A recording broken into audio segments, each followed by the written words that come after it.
So thanks for coming. This is the next installment of Pete's Present. I'm Pete Soderling from Stratus Security. I'm Pete Forde from BuzzData. And today we want to talk to you about building and pricing the data marketplace.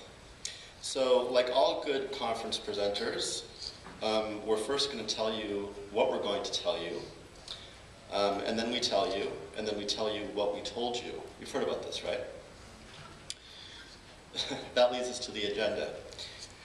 So our talk today is divided into three different sections, and initially we want to take a little bit of a survey on the existing data products business. It's a real business, it's out there, there's some interesting aspects that we want to analyze because we think they're cases for disruption. So we don't want to completely ignore the market that's already there. Next, as part of a second section, we'll go into what is the data marketplace, defining it, talking about some of the competitors in the space, some of the hotness that's going on there right now, and explore that a little bit, as well as add some personal commentary along the way. We hope you don't mind. Finally, we'll look at how do we get there, and this is a little bit more practical, tactical, in the sense of how do you build a delivery system or delivery platform that develops or delivers next generation data. What are some of the pricing opportunities that are created by new mechanisms of delivery? A little bit more technical, a little bit more practical. Right on. Thank you, Pete. So I want to tell you kind of sort of where it's at today so that we can move forward as quickly as absolutely possible. Basically, data is actually a $100 billion market worldwide. And I kind of think that that's pretty exciting, first and foremost. It means that there's actually something for us to be excited about. But we need to actually really sort of get to the bottom of what data actually is and why we should care about it. Because the fact is if you go and get your haircut and start talking to your barber about data, they're not going to know what you're talking about. So I kind of want to get to the bottom of what we mean when we're actually even saying data. Because honestly, there's a lot of different, if you ask 10 different people, you'll get 100 different answers.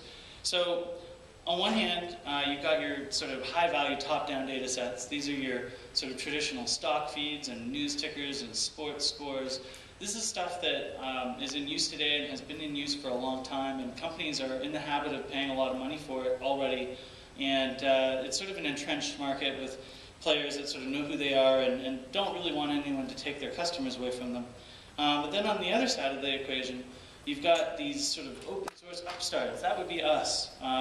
We are, people who are excited about open data and government data and hackers mashing things up. And it's really sexy, it's cool, and it's hip. And frankly, because good data actually requires absolutely no effort to create, a lot of people think that it should be free, like music and movies.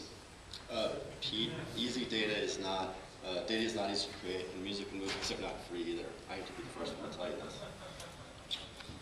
All right, well, I clearly don't have all the answers yet, but the reality is that there is actually a huge opportunity for change here.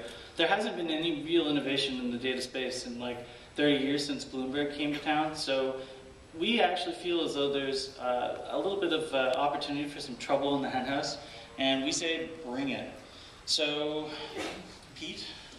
So let's talk a little bit about the existing world of data products. And one concept that we wanted to introduce, and this is the way a lot of the incumbents view their own industry, is there's a data products value chain. And on one end, you have so-called high-value data products, which are things like the Bloomberg terminal, or things that have taken a lot of product development cycles, a lot of R&D, a lot of years to develop. Like, these are tightly developed products with sophisticated user interfaces, a particular place in the market, and a certain market that you're going after.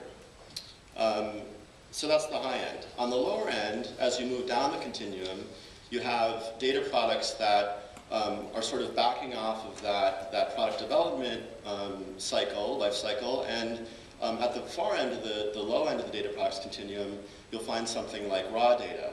Or some people would argue you'll find sort of messy or dirty or data that's not very cleaned or not very normalized.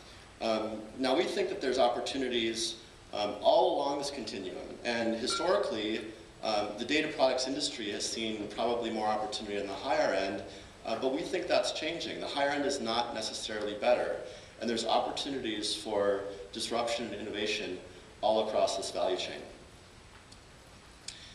Another key aspect of understanding the way the data business works today is you have to have some insight into the way distribution and delivery works. You can sell a terminal. Again, you're going to hear us pick on Bloomberg a lot, but it's just because their business is so big and they're such a good example.